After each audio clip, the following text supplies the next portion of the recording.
शेखर ई study में आप सभी का स्वागत है। प्रिय विद्यार्थियों, हमारे इस ऑनलाइन इंस्टीट्यूट के माध्यम से आप सभी को गणित और हिंदी विषय का आधारभूत तरीके से अध्यापन कराया जाता है, जिसमें कहीं अगर थोड़ी बहुत त्रुटि हो जाती है तो उसके लिए हम क्षमा प्रार्थी हैं और इस संबंध में आपके सुझाव आमंत्रित हैं। धन्यवाद। हेलो दोस्तों, मैं शेखर स्वागत करता हूं आपका अपने YouTube channel Shekhar study point पर। दोस्तों, UPP, UP triple SC, super TT, UP TT, CTET की आपकी गणित की अभ्यास श्रृंखला चल रही थी, जिसमें हम टॉपिक वाइज अध्ययन कर रहे थे। ठीक है, हम थ्योरी लेवल से फिर क्वेश्चनों को सॉल्व कर रहे हैं।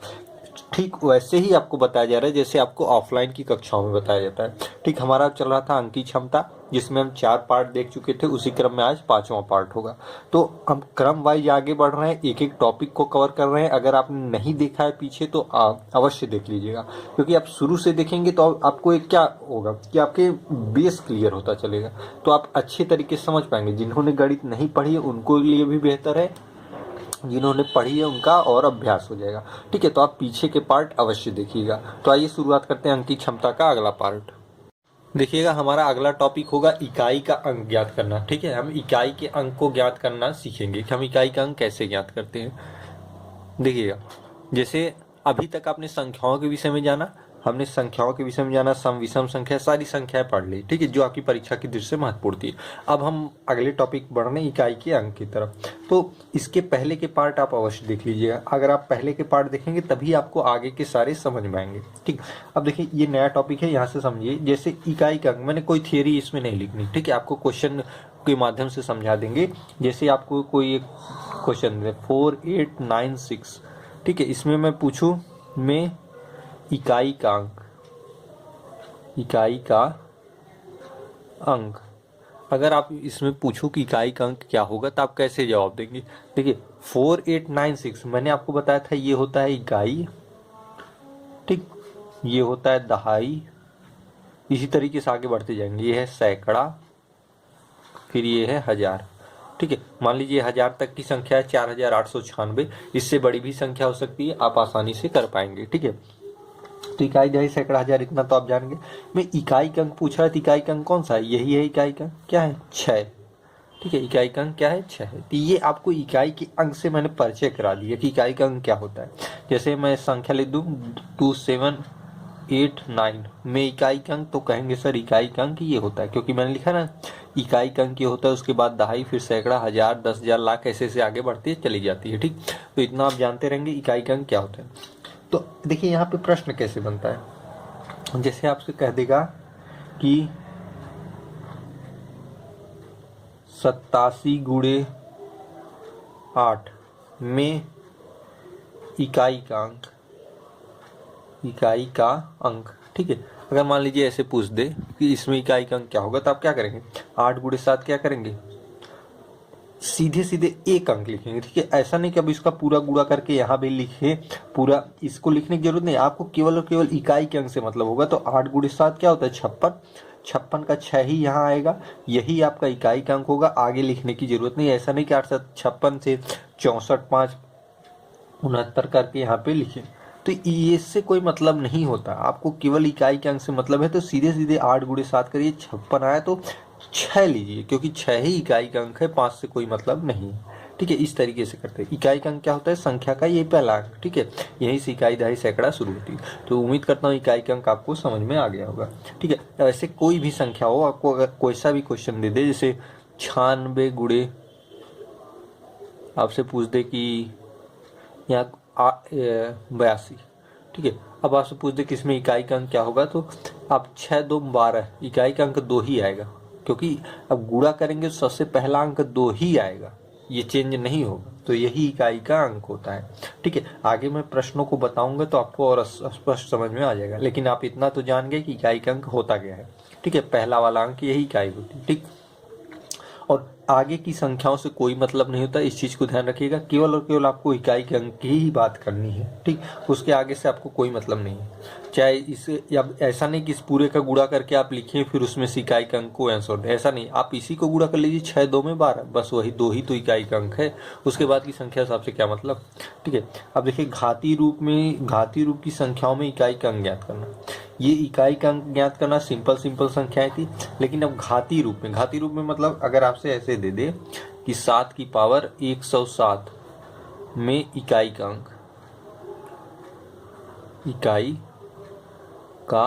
अंक, तो आप कैसे करेंगे? अब इसमें इकाई का अंक कैसे ज्ञात करेंगे? तो देखिए इस देखिए, जब संख्या घात में हो तब के लिए देखिए एक एक स्टेप में बता देता हूं। ठीक है, यहां लिख देता हूं। सर्वप्रथम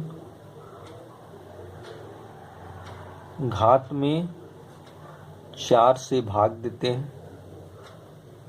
देंगे। दूसरा स्टेप क्या करेंगे? शेष की गणना करेंगे। शेष वही भाग देने के बाद जो शेष आएगा उसकी गणना करेंगे। शेष की गणना करेंगे। ठीक है, शेष को ही उस अंक की घात बना लेंगे, उस अंक की घात माना जाता है। ठीक है, अभी मैं इसको फॉलो करके बताता हूं। ठीक है, यहाँ पे एक कंडीशन लिख लीजिए, अगर शेष शून्य आए तो उस, दिख रहा है, थोड़ा सा ऊपर कर दें, अब दिख रहा होगा। ठीक है, तो उस अंक की घात 4 मानी जाती है।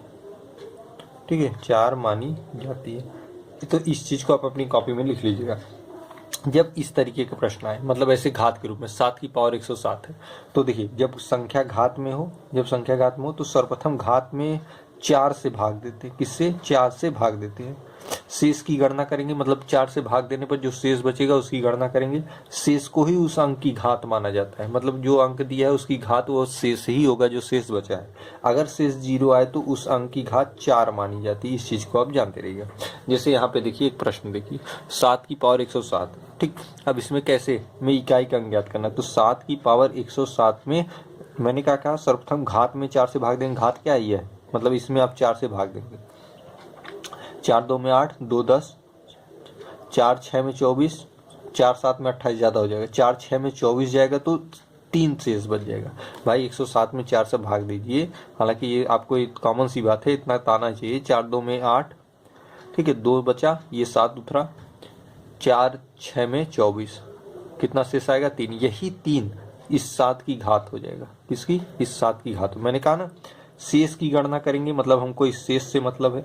शेष को उस अंक की घात माना जाएगा। देखिए यही शेष इस अंक की घात होगी, जो अंक दिया था घात हो गई ना।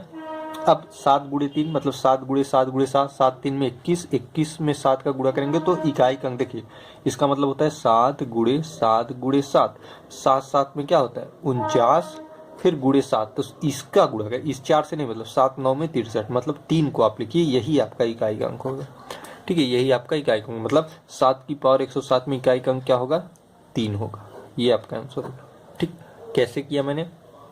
सर्वप्रथम जैसे 7 की पावर 107 है, सर्वप्रथम घात में 4 से भाग दिया, जो शेष आया उसकी गणना करते हैं, उसी को शेष को उस अंक की घात मान लेते। 7 की घात 3 हो गई। 7 की घात 3 मतलब 7 गुणे 7 गुणे 7। ठीक है, लेकिन हमें इकाई के अंक से मतलब है, इस चीज को ध्यान रखिएगा। हमें इकाई के अंक से मतलब है, तो 7 गुणे 7 49। अब हमें इस 4 से कोई मतलब नहीं, हमें तो इकाई के अंक से मतलब है, हमें इकाई का अंक बताना है ना। तो इस 9 गुणे 7 करेंगे 63 आएगा। हमने 63 लिखने, 6 से क्या मतलब है, न लिखें 63। हमें इकाई का अंक केवल 3 ही से मतलब है, क्योंकि 63 में इकाई का अंक क्या है? 3 है, तो हमें यही आंसर होगा हमारा। ठीक है, 3 ही होगा। ठीक, तो इस तरीके से घात में इकाई का अंक ज्ञात करते हैं। ये स्टेप जानते रहिए और आसानी से आपको आ जाएगा। ठीक है, इसमें कुछ और बातें हैं जिसे आप नोट कर लेंगे, यहीं भी मैं लिख देता हूँ एक कॉलम करके, इसे भी नोट कर लीजिएगा। ठीक है, इंपॉर्टेंट है। यदि मैं बोल रहा हूँ आप लिखते चलेंगे, अगर लिख पाएंगे तो, नहीं तो अपनी नोट्स जरूर बनाइए। यदि आधार के अंत में इकाई का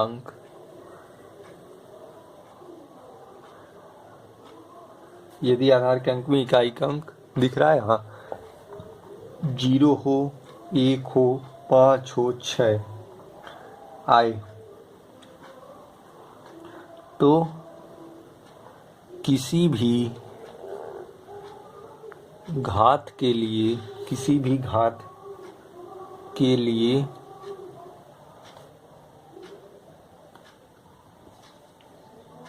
उन अंकों का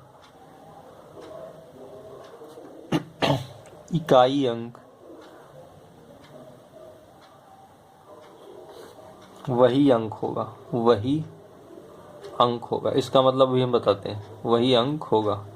ठीक है, अगर यदि आधार के अंत में इकाई का अंक 0, 1, 5, 6 आए तो किसी भी घात के लिए उन अंकों का इकाई का अंक वही अंक होगा। इसका मतलब थोड़ा सा मैं आपको बताता हूं, ऊपर कर दूं, अब दिख रहा होगा। देखिए, अब इसका मतलब ये है कि अगर मान लीजिए संख्या है 5, 6, ठीक है, यदि आधार के अंत में, ये आधार है, इसकी पावर हम मान लें कि 700 है।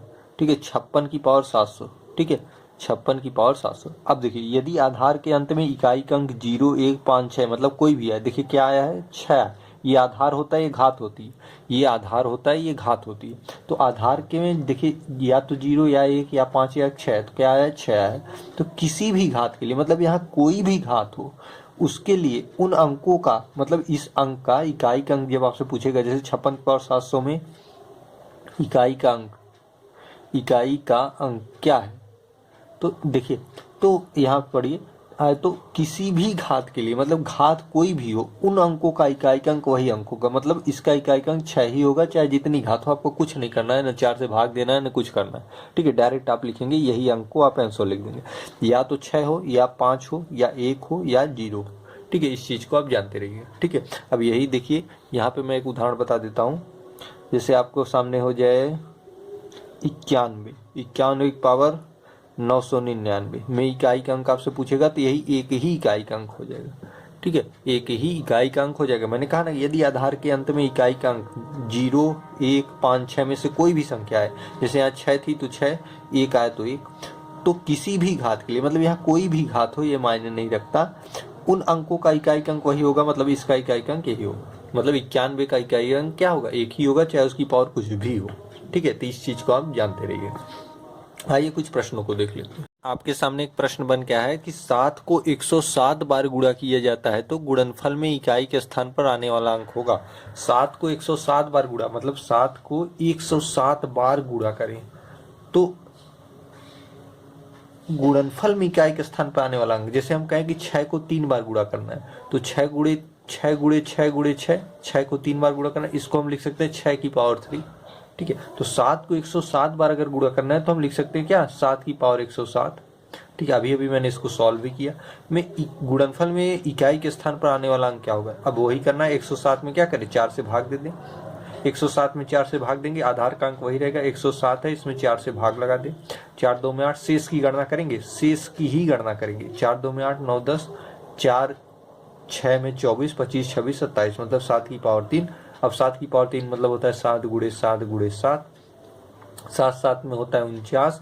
अब ये देखिए 9 का गुणा फिर 7 के साथ होगा, 9 7 में 63, मतलब इकाई का अंक क्या होगा, 3 होगा। आंसर आप जान गए। मतलब 7 को अगर हम 107 बार गुणा करें तो गुणनफल के में इकाई का स्थान पाने वाला अंक क्या होगा, 3 होगा। कैसे होगा भाई, जैसे 6 को 3 बार गुणा करना, 6 गुणे 6 गुणे 6, इसे आप लिख सकते हैं 6 की पावर 3। तो उसी प्रकार से 7 को 107 बार गुणा करना है, 7 की पावर 107। 107 में 4 का भाग दे देंगे। अभी भी मैंने आपको प्रक्रिया लिखाई है।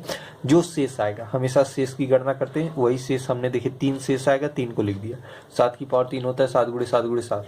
अब हमें 7 गुणे 7 करेंगे 49, तो हमें जिस 4 से कोई मतलब नहीं, हमें इकाई के अंक से मतलब है। 9 7 में 63। अब इस 6 से कोई मतलब नहीं, हमें 3 से मतलब है, इसलिए हमारा आंसर क्या है, 3 ही है। 3 ही हमारा आंसर है। हमेशा हमेशा गणना इकाई की होती है। ठीक है, हमेशा गणना इकाई के अंक की होती है, इकाई के अंक की होती है। ठीक है, हमेशा गणना किसकी होती है, इकाई के अंक की होती है।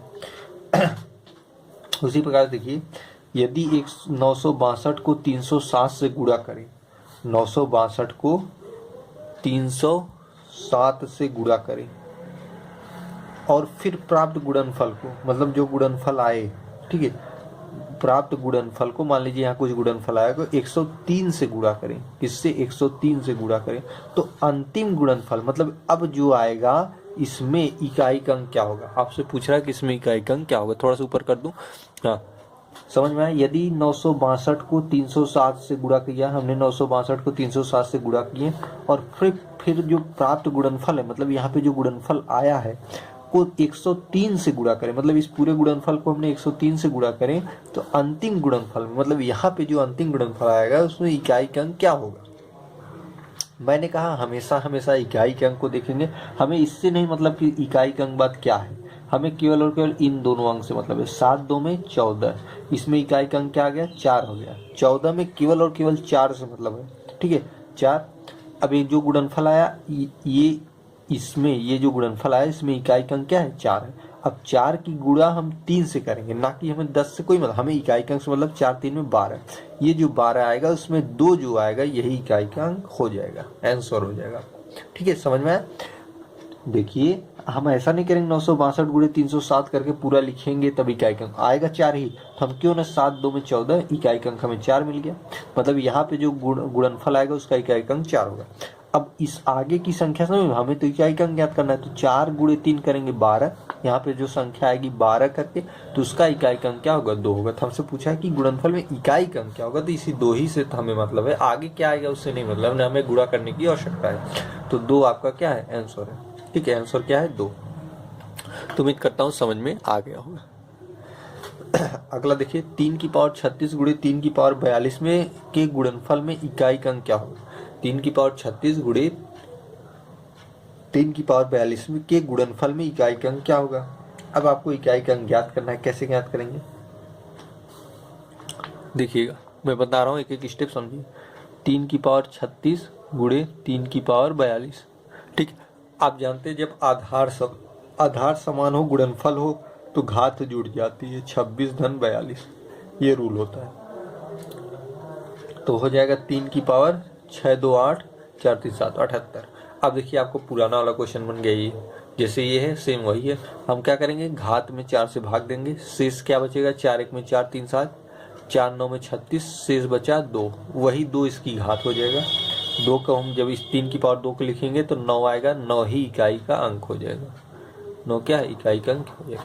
तो ये आपका आंसर हो जाएगा। ठीक है, समझ में आया क्या क्या करना है भाई। जब आधार समान होता है तो गुणे में घात जुड़ जाती है। आधार 3 3 समान है, घात जुड़ गई, 36 42 78। अब 3 की पावर 78 में घात में 4 से भाग देंगे, जो शेष आएगा वही घात बनेगी। अब इसको सरल करेंगे तो 9 आएगा, यही इकाई का अंक होगा। जहां न समझ में आए कमेंट बॉक्स में पूछ सकते हैं। ये देखिए एक ऐसा भी प्रश्न है परीक्षा में आया, 9 फैक्टोरियल में इकाई का अंक क्या होगा। ये फैक्टोरियल का चिन्ह है, ठीक है, 9 फैक्टोरियल। ठीक, जैसे हम कहें n फैक्टोरियल, ठीक, n फैक्टोरियल। तो n फैक्टोरियल का मतलब क्या होता है, एक बार तो यही संख्या होगी n, फिर अगली संख्या क्या आ जाएगी आपकी n-1, फिर अगली संख्या आ जाएगी n-2, फिर अगली संख्या आ जाएगी n-3, फिर अगली n-4, फिर ये अनंत तक चली जाएगी। कहाँ तक? अनंत तक चली जाएगी। ठीक है, अनंत तक। ये रूल होता है, मतलब n फैक्टोरियल का ये रूल होता है। ठीक है, n फैक्टोरियल। अब ये n फैक्टोरियल का स्थान पे क्या है, आपको 9 फैक्टोरियल का है, तो n मतलब वही संख्या, यहाँ n बराबर 9 है तो एक बार तो 9 ही आएगा, गुणे n-1, 9 में से 1 गया 8, फिर n के स्थान पर 9 रखेंगे, 9 में से 2 गया, 9 में से 2 गया क्या 7, फिर देखिए 9 में से 3 गया 6, फिर 9 में से 4 गया 5। ऐसे ऐसे एक समय आएगा कि 4 3 2 और 1 हो जाएगा। ठीक है, एक समय ये आएगा कि ये 1 हो जाएगा। थोड़ा सा नहीं दिख रहा था, मैंने और साइड कर दिया। ठीक, अब दिख रहा होगा। तो फैक्टोरियल का मतलब क्या, घटते जाएगा। जैसे अब यहाँ पे n फैक्टोरियल का रूल होता है n-1, n-2, n-3, n-4 सब इंटू करके अनंत तक। तो 9 फैक्टोरियल का मतलब n एक बार तो 9 ही रहेगा, n-1 अर्थात 9 में से 8, क्योंकि यहाँ पे n बराबर 9 है। ठीक है, n बराबर 9 है, तो n-2 7, n-3 6, n-4 5। इसके बाद देखिए अनंत तक मैंने बताया, तो ये n-4 के बाद n-5 होगा तो वहाँ 4 हो जाएगा, 6 होगा तो 3 हो जाएगा, 7 होगा 2 हो जाएगा, 8 होगा तो 1 हो जाएगा, उसके बाद ये 0 हो जाएगा। ठीक है। उसके बाद ये शून्य हो जाएगा, या तो आप अब इसमें पूछा है कि इकाई अंक, तो एक चीज यहाँ देखिए, आप ऐसा नहीं करेंगे सबका गुणा कर देंगे, नहीं, आप एक चीज पकड़िए कि 5 गुणे 4 का कर देते हैं तो आपको इकाई अंक शून्य मिल जाता है। 5 4 में 20 होता है, इसका इकाई अंक क्या मिल गया, शून्य मिल गया। अब जब इकाई अंक शून्य होगा तब किसी भी संख्या से गुणा करें, इकाई अंक क्या हो जाएगा, शून्य ही हो जाएगा। आपको केवल और केवल ढूंढना है शून्य को, ठीक है। अब ये कितना भी बड़ा फैक्टोरियल हो उसका इकाई अंक शून्य हो जाएगा, केवल और केवल 4 के फैक्टोरियल के इकाई अंक शून्य नहीं होगा, क्योंकि 4 का फैक्टोरियल होता है 4 गुणे 3 गुणे 2 गुणे 1। अब 4 3 में 12, 2 में 24, 1 24, इसका इकाई अंक होगा 4। बाकी अगर 5 आई तो शून्य हो जाएगा, 5 से बड़ी कोई भी संख्या आएगी उसका फैक्टोरियल क्या हो जाएगा, शून्य हो जाएगा, ठीक है। आप इतना जानते रहिए। तो ये समझ में आया क्या मैंने बताना चाह रहा था। 9 फैक्टोरियल में इकाई अंक कैसे ज्ञात करते हैं मैंने उसका विस्तार करके बता दिया, इसी फार्मूले पर विस्तार होता है। आपको केवल इकाई अंक ज्ञात करना है, तो देखिए हमें ऐसा चूज करना है कि हमें गुणा उड़ा ना करना पड़े। जैसे 5 गुणे 4 चूज कर लिए, 20 आ गया, इकाई अंक शून्य हो गया। अब ये शून्य किसी से भी गुणा करेंगे शून्य ही देगा, तो आपको गुणा करने की आवश्यकता नहीं, सीधे लिखिए इकाई अंक क्या है, शून्य, ठीक है, इकाई अंक शून्य। अब देखिए 4 केवल और केवल 4 फैक्टोरियल बाद जितनी संख्या आएंगी सबका शून्य हो जाएगा, लेकिन 4 फैक्टोरियल के पीछे की संख्या नहीं होंगी। जैसे 4 का देखिए 4 आया, 3 करेंगे 3 2 6 6 आएगा, 2 का 2 ही आएगा, 1 का 1 ही आएगा, ठीक है। तो इस तरीके से प्रश्नों को सॉल्व करते हैं। आइए अगला प्रश्न देखिए। अगला प्रश्न है 829.321 में 2 के स्थानीय मानों का योग होगा। मतलब आपकी संख्या दी 829.321 में 2 का स्थानीय मान, में 2 का, ठीक है, स्थानीय मान। आपसे पूछा है 2 का स्थानीय मान क्या होगा। सबसे पहले आप इस संख्या को लिख लिए। अब देखिए 1 2 तो यहाँ है, जो दशमलव के पहले, एक दशमलव के बाद है, एक दशमलव के पहले है, ठीक है। तो ऐसे प्रश्नों को कैसे सॉल्व करेंगे आपको ध्यान देना होगा, जो दशमलव के पहले है। अब देखिए अगर हम इस इतने को हाइड कर दें तो 2 का स्थानीय मान क्या होगा, 2 गुणे 1 अंक बाद है तो ये 10 से गुणा 20 हो जाएगा। लेकिन इस 2 का जो 0.321 है, इस 2 का क्या होगा, ठीक है। ये 2 देखिए अब इसमें उल्टा देखा जाता है, 1 अंक के बाद है तो इसमें गुणे 1/10 करेंगे, क्योंकि ये दशमलव के बाद है, तो ये हो जाएगा 2।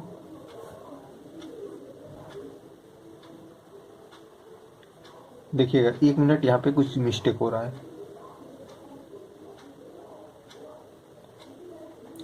यहाँ पे देखिए इसमें इस तरीके से करेंगे, ठीक है। ये 100 आएगा, क्यों, देखिए या तो आप ऐसे करने से अच्छा है आप ऐसे कर दिया करिए, जैसे 2 का स्थानीय मान ऐसे ना करिए, ठीक है। मैं बता रहा हूँ, ये 2 को आप 2 लिख लीजिए। अब कितने अंक पे है, 1 अंक है, 1 0 लगा दीजिए और दशमलव लगा दीजिए। 2 का स्थानीय मान क्या होगा, 0.02 हो गया।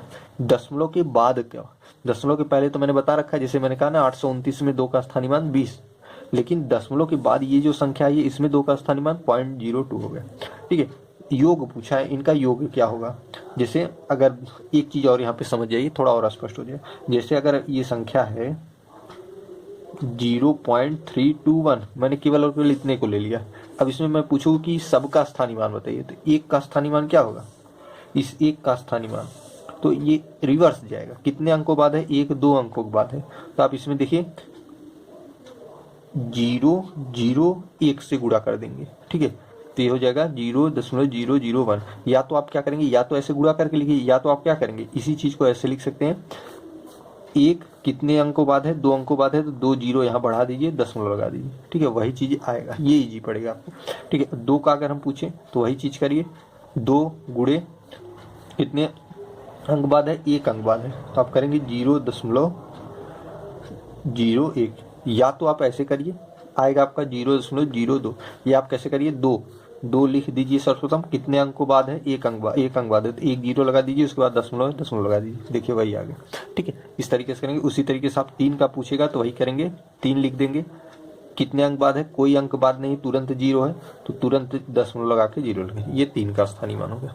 ये दशमलव के बाद क्या कंडीशन होता है, ठीक है। तो पूछा है 2 का स्थानीय मान, 1 2 का स्थानीय मान 20 है, दूसरे 2 का स्थानीय मान 0.02 है, ठीक है। इनका पूछा है योग तो इनका योग क्या होगा, 20 धन 0.02, तो हो जाएगा 20.02, ये आपका आंसर हो जाएगा। ये आपका आंसर हो जाएगा। समझ में आया ना? दशमलव के पहले का स्थानीय मान कैसे निकालते हैं, दशमलव के बाद का स्थानीय मान कैसे पहले तो ये बहुत ही सिंपल होता है। पहले का जैसे हम कहें 56, 6 का स्थानीय मान, तो आपका तुरंत कहेंगे 6 एक अंक के बाद है तो 6 गुणे 10 मतलब 60, ठीक है। या तो 6 लिखिए, कितने अंक बाद है 1, तो 1 जीरो लगा दीजिए 60। लेकिन जब ये कंडीशन दशमलव के बाद की आती है तो तुरंत रिवर्स चलने लगता है। जैसे 1 है तो इधर अंक देखेंगे, 2 अंकों बाद है 2 जीरो लगा के दशमलव लगा दिए। 2 है, कितने अंक बाद है 1 अंक बाद है, तो 2 लिख के 1 अंक जीरो लगा के दशमलव लगा दिए। 3 किसी अंक के बाद नहीं है, तुरंत दशमलव है, तुरंत दशमलव लगा के जीरो लगा दिए। तो ये दशमलव के बाद की कंडीशन होती है और ये दशमलव के पहले की कंडीशन होती है। दोनों का योग पूछा था, दोनों का योग कर दीजिए, आपका आंसर आगे। अगला प्रश्न देखिए, यदि 199 ऋणात्मक पूर्णांकों और 10 धनात्मक पूर्णांकों को एक साथ गुणा किया जाए तो गुणनफल का चिन्ह क्या होगा? 199 ये है ऋणात्मक पूर्णांक, मतलब 199 ऋणात्मक पूर्णांक गुणे 10 धनात्मक पूर्णांक, ठीक है। अगर 199 ऋणात्मक पूर्णांक, 199 ऋणात्मक पूर्णांक क्या होता है, मतलब देखिए ये विषम संख्या है। मैंने बताया था जैसे अगर माइनस चिन्ह को 2 बार गुणा करेंगे तो ये प्लस हो जाता है, क्योंकि 2 क्या है, सम है। लेकिन यही माइनस को आप 3 बार गुणा करेंगे जब, तो ये माइनस में रह जाएगा। तो 199 क्या है, विषम है। तो 199 ऋणात्मक पूर्णांक है, ये माइनस लिए है, तो माइनस को 199 बार आप गुणा करेंगे तो ये माइनस ही रहेगा, क्योंकि ये विषम संख्या है। और 10 धनात्मक है, तो 10 में आप 10 को धनात्मक को 10 बार गुणा करेंगे तो धन हो जाए, धन ही रहेगा, क्योंकि पहले से ही धन है, रहेगा। तो आपका यहाँ ऋण गुणे धन आएगा, ऋण गुणे धन होता है ऋण, ठीक है। तो गुणनफल का चिन्ह क्या होगा, ऋण होगा। तो गुणनफल का चिन्ह क्या होगा, तो गुणनफल का चिन्ह ऋण होगा, ठीक है। तो आप इस तरीके से प्रश्न को सॉल्व कर पाएंगे, ठीक है। इतना चीज जानते रहिएगा, ये चीज मायने रखती है। 199 क्या है, विषम है, विषम है तो माइनस माइनस, जैसे 3 क्या है, विषम है, माइनस का 3 बार गुणा करेंगे तो माइनस ही आएगा। लेकिन माइनस का अगर आप 4 बार गुणा कर दें, यहाँ पे देखिए एक बार और कर दें, तो 1 2 3 4 4 सम है, तो ये चिन्ह ऑटोमेटिक प्लस हो जाएगा, क्योंकि ऋण ऋण धन, धन गुणे ऋण ऋण, ऋण गुणे ऋण धन, ठीक है, ऑटोमेटिक प्लस है। लेकिन विषम में करेंगे तो ऋण ही रहेगा। तो 199 क्या है, विषम है और ऋणात्मक पूर्णांक है, तो चिन्ह ऋण ही रहेगा। 10 क्या है, धनात्मक पूर्णांक के साथ 10 भी सम है, तो चिन्ह धन हो गया। तो धन गुणे ऋण क्या होता है, ऋण होता है। ये आपका आंसर हो जाएगा, क्योंकि गुणनफल का चिन्ह क्या होगा, तो गुणनफल का चिन्ह ऋण होगा, ठीक है। तो आज का पार्ट यहीं रखते हैं। जितने चीज बताए गए आप अवश्य पढ़िएगा, और ऐसा एकदम बेसिक से बताया गया है, सभी तथ्यों को पढ़ेंगे तो आपको बेहतर समझ में आएगा। तो मिलते हैं कल नेक्स्ट पार्ट।